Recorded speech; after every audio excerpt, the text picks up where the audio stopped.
What's up? Postal268 here, and this is going to be the third series of my How to Be Broke channel, where I'm going to be reviewing free games.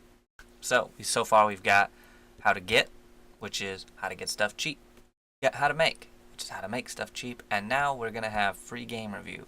I'm going to go through and review games that are free, because I mean, if you're broke, you win a game, free is probably the way to go. Now, this game right here, Paladins, I'm choosing to open up with it because that's what I'm playing right now. It's available on the Nintendo Switch, I think the Xbox, but don't quote me, PlayStation 4, and computer.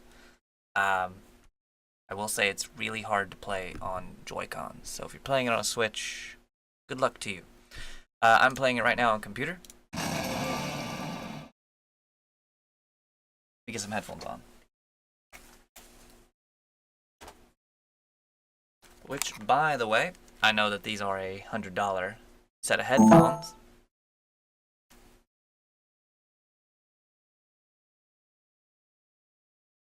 I know that this is a $100 set of headphones, but I got them for $5, and I'll make a video, or I'm making a series soon called How to Hustle, to show you how to get stuff cheap, and I'll discuss this there.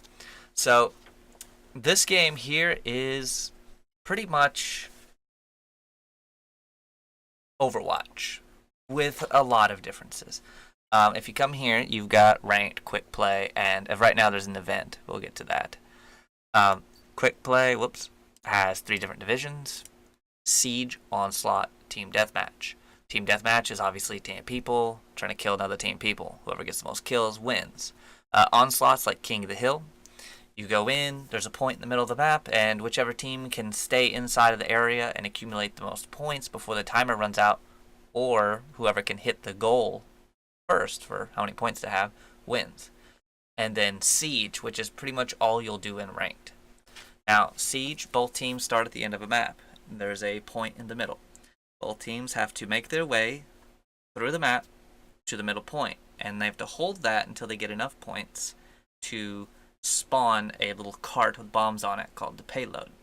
After that, you have to stay on that cart as it rolls, and you have to basically push it, because if you're not standing near the cart, it won't move. So you got to push that cart all the way to the enemy spawn point and then plant it at a location there. There's a little circle on the ground. You'll know what you're looking for. Pretty fun game mode. It's not like your typical first-person shooter. I'd say you're used to Call of Duty, you're not going to really know what's going on. Battlefield, you might have a little bit of a better idea. Because the characters are called champions, and they're divided into different classes. These little symbols underneath represent 4 different classes. The shield is a front line. The little knives there, throwing knives, that's a flank. The sword is a damage, and the plus, that's a healer. That's support. Obviously, job of a front line is to get to the objective, stay on the objective, and not die. They've got more health than all the other players, and they're supposed to get right up in front and push. Healers are supposed to be nearby them, keeping them alive because they can't duck out and try to regain some health. Then your flank and your damage, that's a little bit more flexible in what they do. It really just depends on your personal playstyle, your team, things like that. But most people, what they try to say is that the damage's job is to try to kill the other team's front lines, and the flank's job is to try to get behind the opponents and take out their healers, things like that, as well as both the damage and the flank are supposed to protect your team's healer from the other team's flank. So it's a lot more team-oriented than your typical first-person shooter. And if you are trying to do ranked, I do suggest to play in a team. Playing with random people will not get you much further on the leaderboard. Now, on top of there being different champions, each different champion has their own abilities. Like, we'll pick little Androxus here. You can go to his ability list. It shows you what button does what. It tells you how it's done. You have 1 of 4 different abilities you could choose from to start with. Those are unlocked as you progress through the character, and you have a thing called loadouts. So we'll go with the default. Click here. It shows different abilities that you have, and you can increase or decrease. For instance, this is just an older one I made. Say I'd like Nether Step generating ammo, so I increase that to 4 ammo. But you can also decrease it, gives you more points to put onto another one. You get 15 points to move around. Each card by default will already have 1 point on it. You have 20 different cards. Well, hold on. 21, 2, 4, 5. You have 16 different cards to choose from.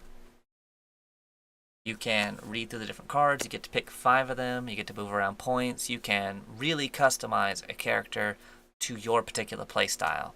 And sometimes you can make a build that's pretty broken. But that's one thing I like, is the ability to change how a character plays. The characters having abilities is not, just a character with a gun. You go in, you shoot, you get shot. It's a little bit more complicated than that. And you do also get special skins and things like that. A lot of them you have to pay for. Some of them you can get free. Like this one here, I got just because I played on the PlayStation 4. Pretty interesting there, but I'm not a big fan of blue, so most of the time I just stick with its default.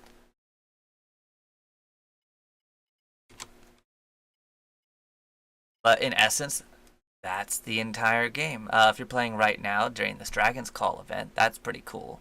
You get to the center of the map and there's a ball. You pick up the ball and you're wanting to score a point on the other team's spawn point. There's a big beam in the area, you'll see. Lots of different strategies for that. Pretty fun stuff. Let's see. Anything I didn't mention? Oh, you have a battle pass. You can pay for it. Or if you're a free-to-play player like me, you cannot pay for it. You still get some rewards. This top row is everything you get without money. Bottom row is everything you get with money.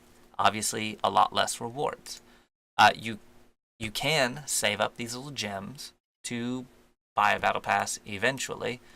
It takes a while. As you can see here, my store, you get about 50 crystals a week if you sign in every single day.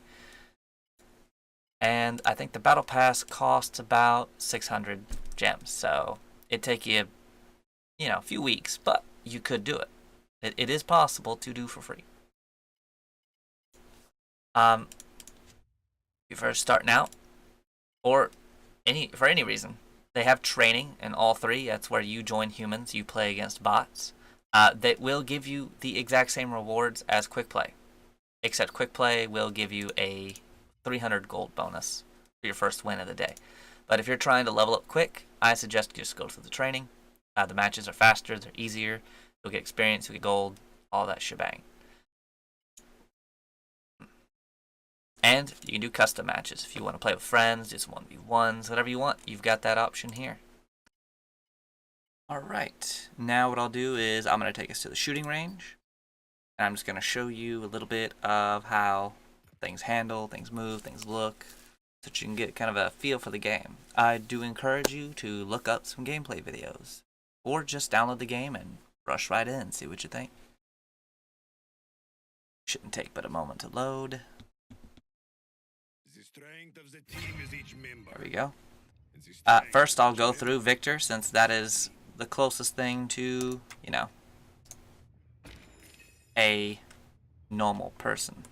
Oh, also, during the game, you have an option where it will auto-buy items. But as you progress, you will earn a type of money.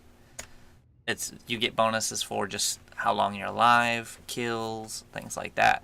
And then you have 4 different trees of upgrades that you can buy. Now, say for instance, I want this one, which reduces the damage I take from direct attacks, and buy it.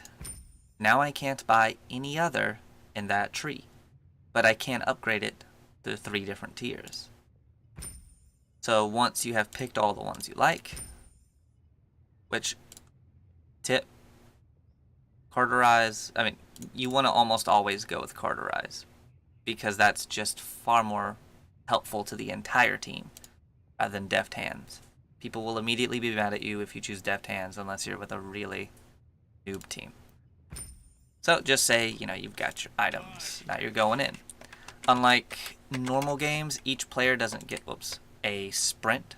You don't have a sprint unless, of course, you're this character, which he has one of his abilities. If I push F, then he'll sprint. And one of his special abilities is used up with the ability to aim down the sights. Most of the characters will not get to do that. Basically, he is just your typical first-person shooter person. But say I want to change to a champion that more expresses how this works. Now her, I can't aim down the sights. If you're in the training area and you push shift, you can get on a horse. So if you notice now, her abilities are different. If I push F instead of sprinting, I do this jump. Whoops, spawning people back. Instead of aiming down the sight, she gets an ability that throws people back, which doesn't work on that bot. Let me see if it works on one of these. Oh yeah, if I push Q instead of throwing a grenade, of course I have like a bomb arrow. That's pretty cool. Will she fly back? Yeah. And as you're playing, at the bottom right, you'll see that big little section that's labeled E. That is what's called an ultimate. The longer you go through the match, that'll charge up, and it gives you one ultimate ability that helps the whole team. This one's not that great. It just illuminates all enemies on the map. But it's very helpful for people like this character here, which is called Sky. She can throw down smoke and make herself invisible. So, good ways to counter that. Now, let's see. This is a damage. Both characters I've done so far are damage. So, let me show a healer. Or actually, yeah, I'll show a healer. Aldamba. I didn't even look at what his ability was. So, he's very interesting. You know, you got your weapons, and when he's done reloading, he fires something that stuns the opponent. But you have this little ability here. It damages opponents and heals friendlies. And then you can just straight up shoot friendlies with health. That did not work very well. Let's see, I can keep him alive as he gets damaged. And I think that's every aspect of the game. So, if you like Overwatch, but you're bored of it, you want to try something new, or if you you really wanted Overwatch, you don't have the money to get it, this is a great alternative. And it's just fun for anybody who likes to play team-oriented first-person shooters. So, thank you for watching my first free game review. I'll hopefully be talking about Star Conflict next, but I gotta get up to date with that since it has been a long time since I've played that game. It's Postal268. This is How to Be Broke. Thanks for watching.